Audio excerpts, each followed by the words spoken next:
All right, so let's look at chapter 1.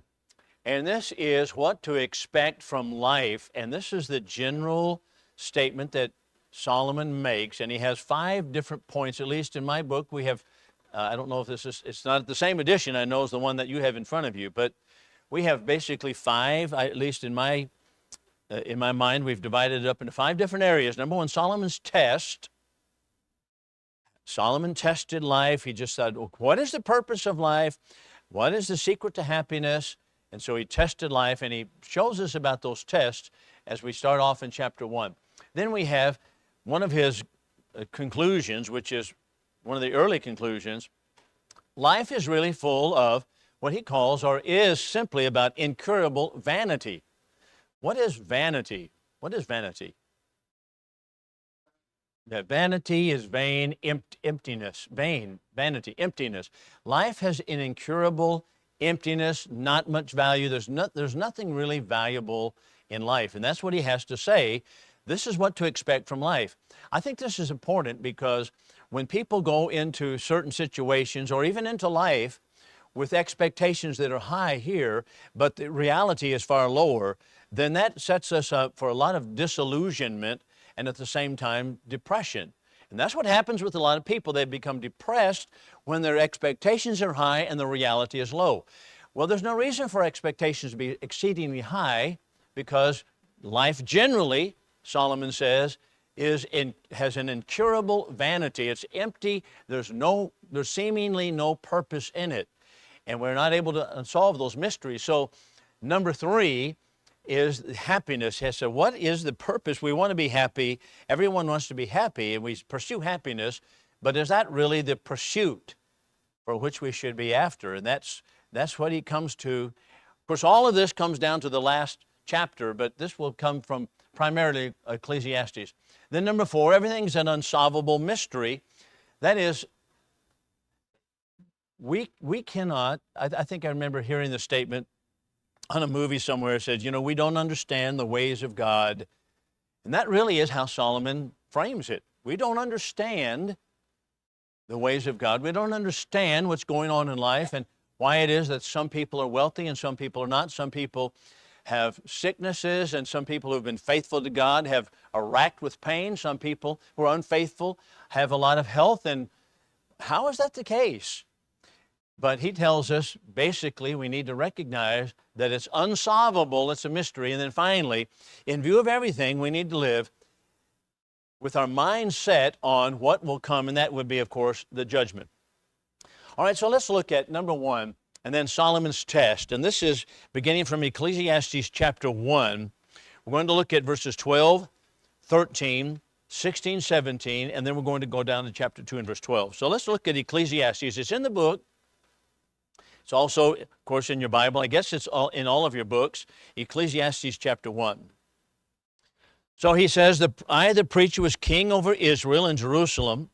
I gave my heart to seek and to search out by wisdom concerning all things that are done under heaven. So here's his test. This is what he's going to do. I said to myself, I have acquired great wisdom, surpassing all who were over Jerusalem before me, and my mind had great experience of wisdom and knowledge. And I applied my mind to know wisdom and to know madness and folly.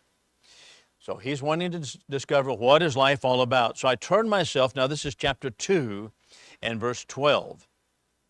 I turned myself to behold wisdom and madness and folly, for what can man do that comes after the king? Even that which has already been done. That is, seemingly everything just goes on in this endless cycle. Chapter 7, verse 25. If you're in Ecclesiastes, we'll give you a moment to go over there. Ecclesiastes 7 and 25. I turn my mind to know, to search out, and to seek wisdom and the sum of all things, to know the wickedness of folly and foolishness, which is madness. All of this I observed, chapter 8, while applying my mind to all that is under the sun. So the point of all of this is that Solomon experimented with his own life. He made an experiment. I'm going to apply my mind to everything I can do, all that I can possibly engage in. I'm going to do this because I'm seeking happiness. Number 3 here, I'm seeking happiness. So I'm going to seek out all of these things. My mind has pursued all of these different avenues of life. All right, so what is it that he's done? Well, he's making a test, and he's testing life. Many times, people will, I guess it's just, I should back up and say it's very common that one generation does not take the wisdom of the former generation to heart. And they seem like, okay, I have to make my own mistakes, What folly is there in that? And what folly is there for any of us to try things, to seek happiness or to seek pleasure that we want in certain areas? Solomon has done all of these things already, and he's told us the end result of it. So why should we not take the wisdom of those who have gone before? But that is the way people are, seemingly. Unfortunately, not everyone, not all, but many people are that way. So this is Solomon's said, I've tried everything, so I'm making a big test in life. So that's the first chapter. So let's go down to chapter 2, and this is beginning in verse 1, and we'll go down all the way through verse 10. I said to myself, come now, I will make a test of pleasure. Enjoy yourself. I searched my mind. This is verse 3 now. I searched with my mind how to cheer my body with wine, my mind still guiding me with wisdom, how to lay hold on folly, till I might see what is good for the sons of men to do under heaven during the few days of this life. I made me great works. I builded me houses, I planted me vineyards, I made me gardens and orchards, I planted trees in them and all kinds of fruit. I made pools of water, to water therewith the wood that brings forth trees. I got me servants and maidens, had servants born in my house. Also I had great possessions of great and small cattle above all that were in Jerusalem before me. I also gathered for myself silver and gold, the treasure of kings and provinces. I got singers, both men and women, many concubines, man's delight.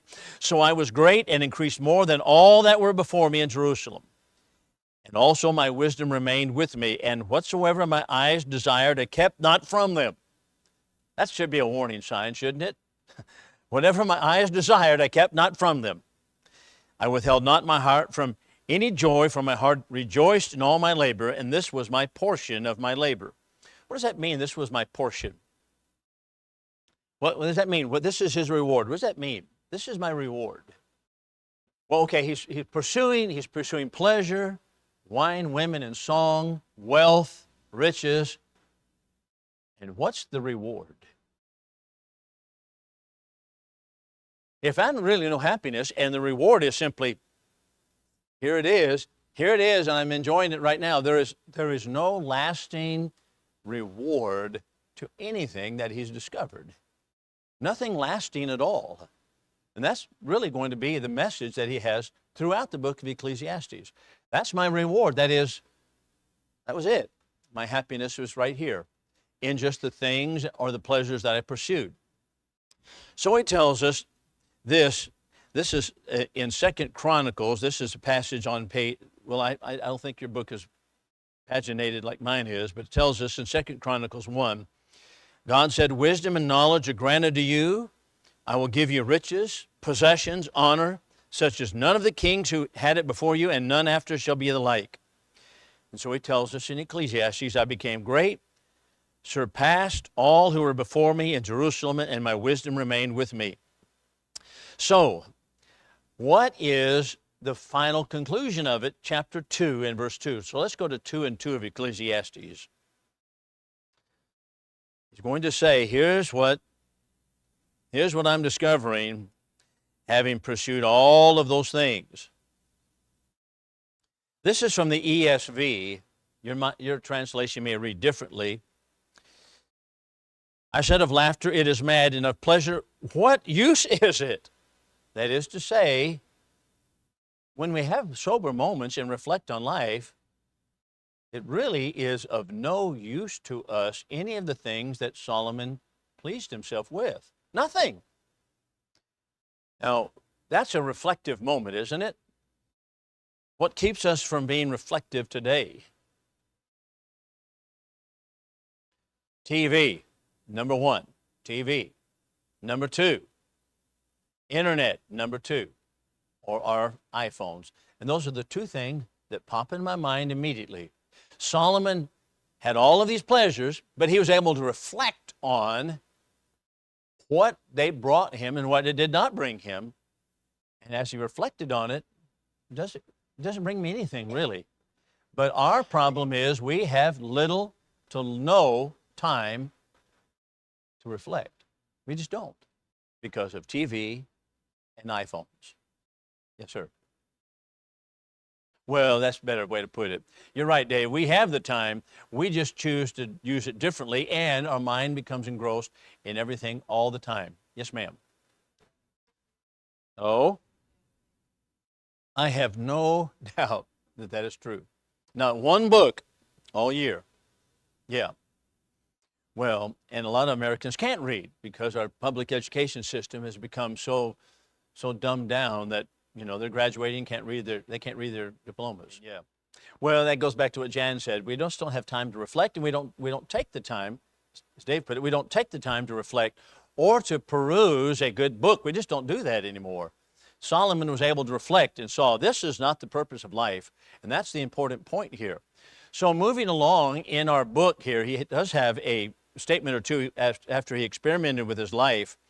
And he tells us it ends up, and I think this is interesting, it says he ended his great quest lamentably hating life. And this is from chapter 2, beginning in verse 15. So let's pick up chapter 2, verse 15. I said in my heart, what happens to the fool will happen to me also. Why then have I been so very wise? What point is there? I said in my heart that this also is vanity, that is emptiness. For of the wise, as of the fool, there is no enduring remembrance, seeing that in the days to come all will have been forgotten. We know how that works. Some people that are very great, very influential in society, they pass away, people remember them for a little while, and then next thing you know, forgotten completely. No different than a person who has no influence in society and passes away in an alley. And that's basically what Solomon's telling us. So he says, for the wise, of the wise, as of the fool, there's no enduring remembrance, seeing that the days to come all will have been forgotten. How the wise dies just like the fool. So I hated life, because what is done under the sun was grievous to me, for all is vanity and striving after wind. There's a good picture there, striving after wind. So verse 18, I hated all my toil in which I toil under the sun, seeing that I must leave it to the one who comes after me. And who knows whether he will be a wise man or a fool, yet he will be master of all for which I've toiled and used my wisdom under the sun. This is vanity. So I turned about and gave my heart up to despair over all the toil of my labors under the sun, because sometimes a person who has toiled with wisdom and knowledge and skill must leave everything to be enjoyed by someone who did not toil for it. Now, we all can understand that. We all have a feeling on that one. This is vanity and a great evil. What has a man from all the toil and striving of heart with which he toils beneath the sun? For all his days are full of sorrow. His work is a vexation.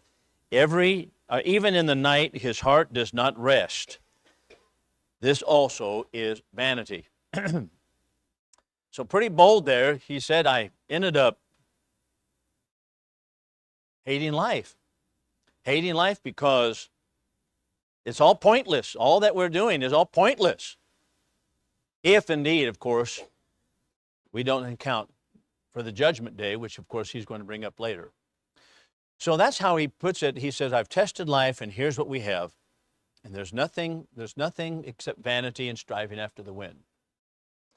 All right, so let's notice number 2, incurable vanity, unless there's something you want to add to it. So if you think about how Solomon was testing life, and he tested everything and came to a point where he said, I hated life, it gives you a picture of a lot of people today who are very, very depressed. Depression is a main problem with people today. A lot of people are in a state of depression. And it matters not whether you are very wealthy or very famous, or whether if you have many lands and holdings. It doesn't matter. The same depression comes to many people. So we can read about, or have read about, the Michael Jacksons of the world, who ended up being very depressed, had the world at his fingertips as far as wealth is concerned, and popularity. Doesn't matter. All of those things, if we don't take God into account, everything does not matter. Nothing that we have matters. And that's really the point. It's all folly. It's all striving after the wind. That's Solomon's test, first of all. All right, any comment on that? Let's go to number 2. Oh, go ahead. And the reason that the wisdom did not help him here is because he was pursuing things that really don't amount to anything and have no substance to them. No substance at all. And I think all of us realize that if turn off the TV, put aside our iPhones, and sit down and think about it. There's nothing else that really matters. And that's exactly what his whole point is going to be throughout the book of Ecclesiastes. So Solomon's already tested all of it for us. So let's go to incurable vanity. This is point number 2. So here's how Walter Porter starts off this paragraph. Solomon's failure to find bliss was not a personal one. He failed because of the nature of life. Alas, vanity, Solomon discovered, is the nature of this world. It is a divided cosmos at war with itself. It is a world of order and disorder in continuous conflict, and there's no sure defense against its evils. Its best promises are only good probabilities, and there are no absolute guarantees. All rules have exceptions. That's kind of an interesting comment, isn't it? So let's go to chapter 1 for a moment.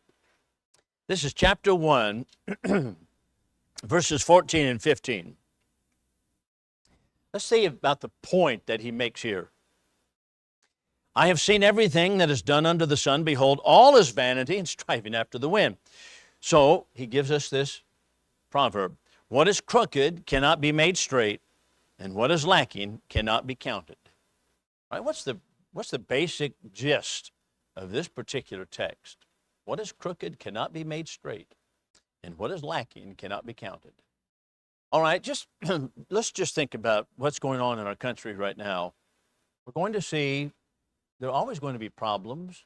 We're never going to have a utopia in society. Never going to be that way. There are always going to be things that people think are unjust. There's going to be injustice here, injustice there. There's always going to be people who are striving with each other. It's just the way it's going to be. The basic problem here is that the concept of socialism tells us that we will eliminate all of that by a redistribution of monies and opportunities. That's the basic bottom line philosophy called socialism. I wrote an article in the Bulletin a few weeks ago, and I quoted Oskar Jaszki, who was a Hungarian socialist, who was one of the leading socialists of yesteryear, probably about 100 years ago. And he pointed out that the whole goal, why do we want socialism? Why is socialism so captivating to so many people? Well, redistributing the funds, the goods, the opportunities between whites and blacks and poor and the rich and so forth, all of that is because they believe that the problem is that some people have and some people do not.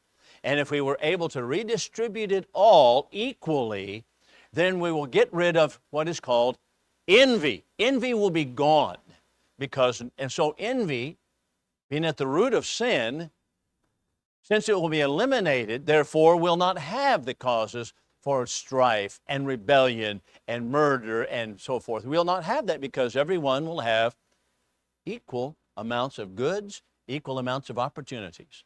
All right? Now that is socialism. All right? What does that tell us? Thinking about what Solomon had to say here, what do you need to think about that? They never read Solomon, number one. That's right. They never read Solomon.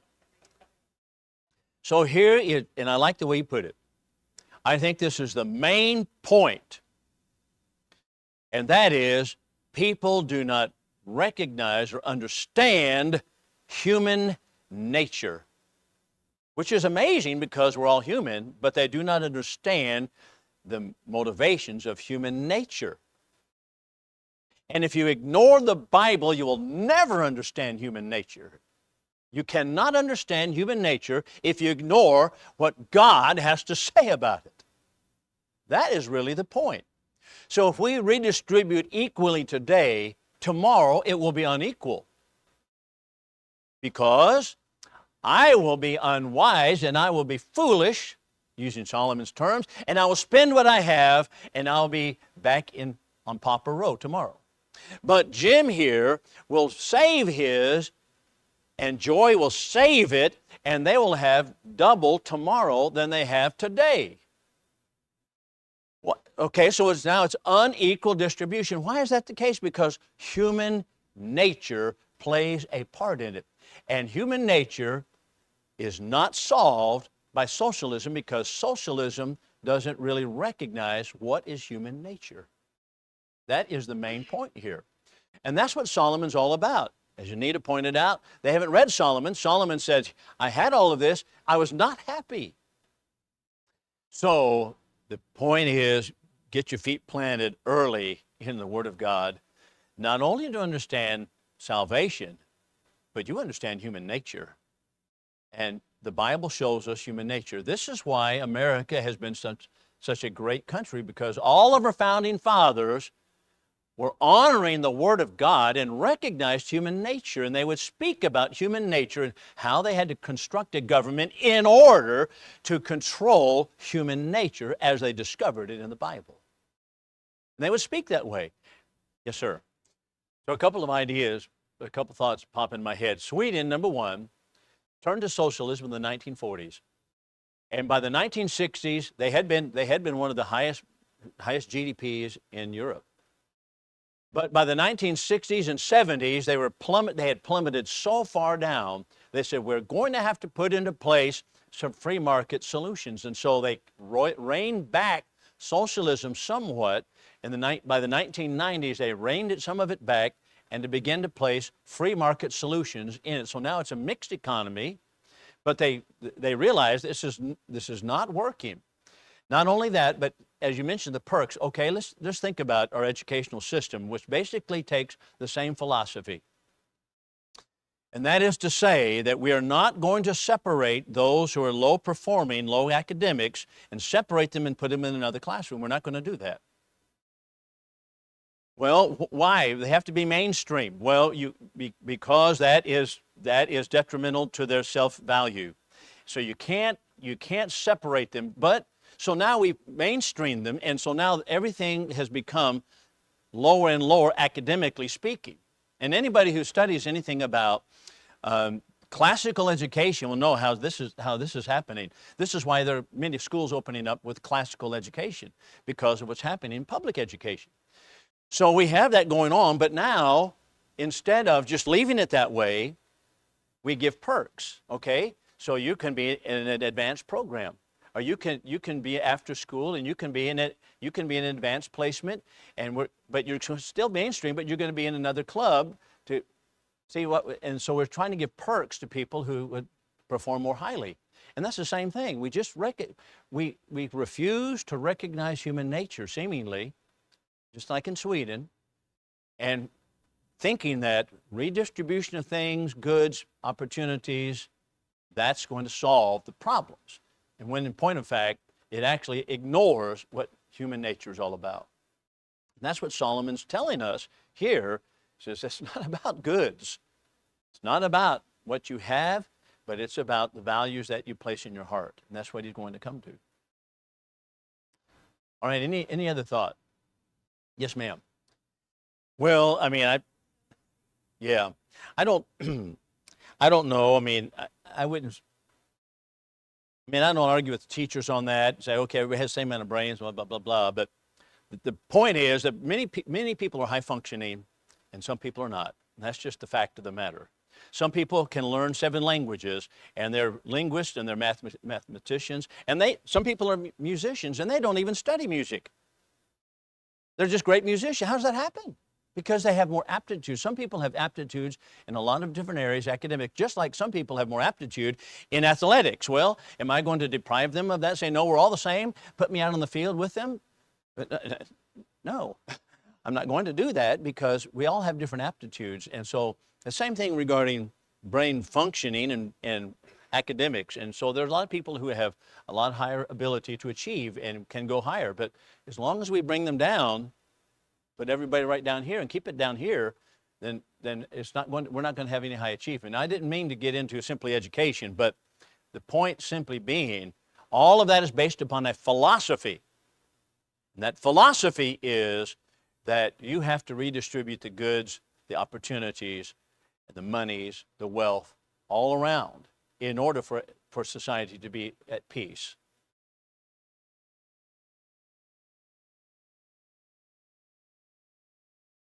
Yeah, I'm sure she was.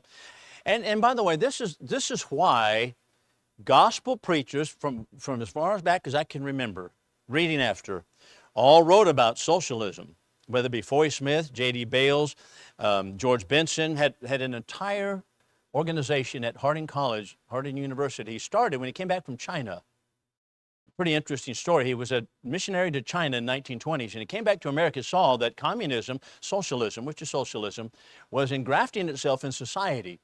And so Harding College began a national education program, and they would have a speakers bureau that would people come and speak. They put out pamphlets and so forth. But this is how our preachers were educated in those days. But nowadays, we don't hear anybody talking about that. But the reason is because it is a direct attack, socialism, communism, a direct attack at the concept of human nature that the Bible presents. That's what it is.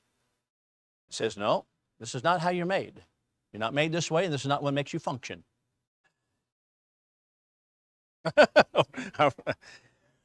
Well, you know, my purpose is not to be offensive, but my purpose is to be instructive and informative.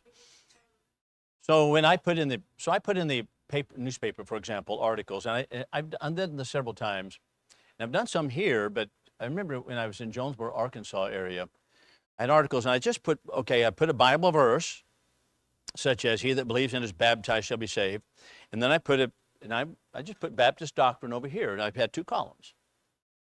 Well, now how do you think that went over? People do not,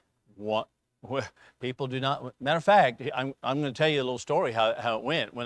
So I would do that, I would just say here, or, something about the cessation of the miraculous and Pentecostal doctrine, or that there are 3 persons of the Godhead, and United Pentecostal Church says there's only one person of the Godhead, and Jesus is the same as the Father, and the Holy Spirit is simply a ghost, and he's just, he's not a personality. So I just quoted the doctrines with the Bible. I didn't make any comments at all. And I was in Bay, Arkansas, which is Jonesboro area, so I went to the elders. I said, look, I want to put articles out, but I want people to see the truth. And I want to show them between the Bible and whatever doctrine I want to align it against. And so he says, that's great, it's wonderful. People need to know it. I said, okay. So I put a few, the bulletin in those days, we put it on the mailbox of everybody that was in town. So a couple weeks later, maybe 2 or 3 weeks later, the elders came to me and said, what? Okay, here's what do you think happened? Okay, so here's Dave going to work, working beside someone who is in the Baptist church, and they are so offended by it. They are so offended that they're attacking him. He goes to the elders, and the elders say, well, we can't have that. So next thing you know, what do you think happened to the articles? Huh? They stopped. I couldn't put them. So I put them in the paper. In Jonesboro, it was called the Jonesboro Sun. Put them in the paper. Same type of reaction. I said, look, people, all we're doing is comparing. What does the Bible say? And I've discovered this. And I'm going to say this, and I don't want to be unkind in it, but preachers give people too much credit for understanding what they're saying. I can preach, for example, a lesson regarding whatever it be, baptism, and this is essential to salvation and so forth. And people say, wow, that's wonderful. Wonderful. I'll preach the same lesson, and I'll put in the opposite of it, I said, well, for example, being saved by a little prayer and asking Jesus in your heart is not what is in the Bible. And the same people will be upset. They'll just like, well, I can't believe that. You mean that's not? I said, all right, I just preached 2 months ago, baptism is essential to salvation. I didn't mention the opposite of it. Now I mentioned the opposite, and you can't understand what's going on here. So I had an older preacher tell me, he said, Bill, you're giving people too much credit. People need to see, you and I need to see truth, and truth shines more brightly when it is opposed to error. You can see, okay, I can see the difference now. Only when I can, okay, here's what's being taught here.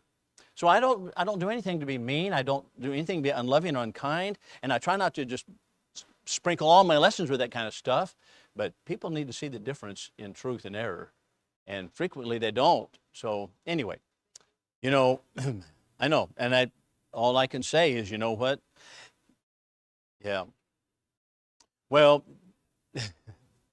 the point that we started off on is what I think many of our own people do not really grasp is that what Solomon's talking about here, and that is the purpose or what really makes humans tick. What is the human nature? And these things do not satisfy, as opposed to concepts of philosophy such as socialism that says, yes, that's going to make everybody happy and everybody's going to be satisfied if indeed we can have a equal redistribution of all kinds of goods. So that's really the point I'm drawing, and I didn't want to run too far here, but all right, so let's notice a couple of things. This is from Ecclesiastes chapter 8. No, I'm chapter 4. Chapter 4, verses 1 through 3. This is about oppression. Solomon was bothered by oppression that he saw. Again, I saw all the oppressions that are done under the sun. Behold, the tears of the oppressed, they had no one to comfort them. On the side of the oppressors, there was power, and there was no one to comfort them. All right, let's just stop here for a moment. You have people who are oppressed, and people on the side who are in power. So you have a division in society. Is that the way it's going to be? Yes, it's always going to be that way. Are we going to be able to solve the classes of society? No. Why? Human nature. Yeah, right. Human nature, right. I was waiting for someone to say human nature. Human nature, you're not solving the class differences in society. All we're doing is creating rebellion on the bottom right now going on as communist, or matter of fact, many communist organizations right up in Minneapolis stirring it up. And many of them have hardcore communist Marxist values, and they're on the websites everywhere saying, okay, here's what we're going to do, and they're stirring it up.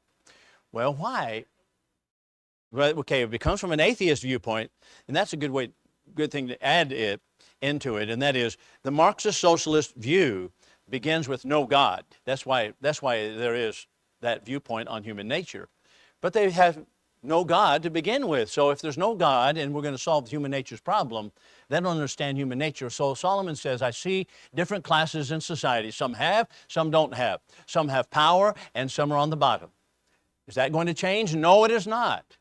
That's just how society is going to be. But he says, I was depressed about it. So he tells us in verse 2, and I thought the dead who are already dead more fortunate than the living who are still alive. I thought, you know what?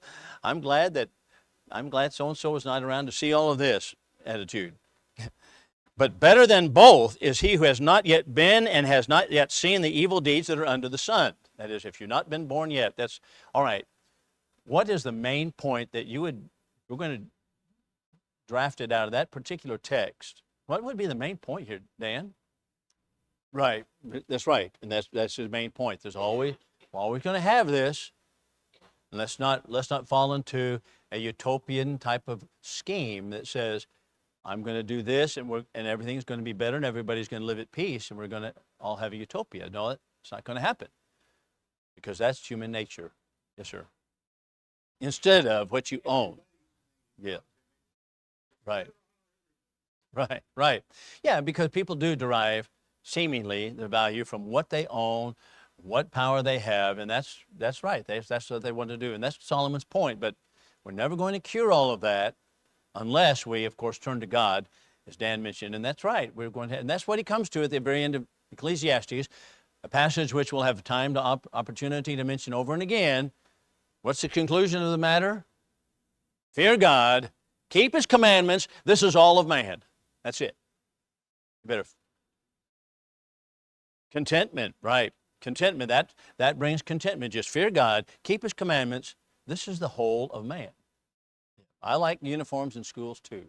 I do. That's just my opinion.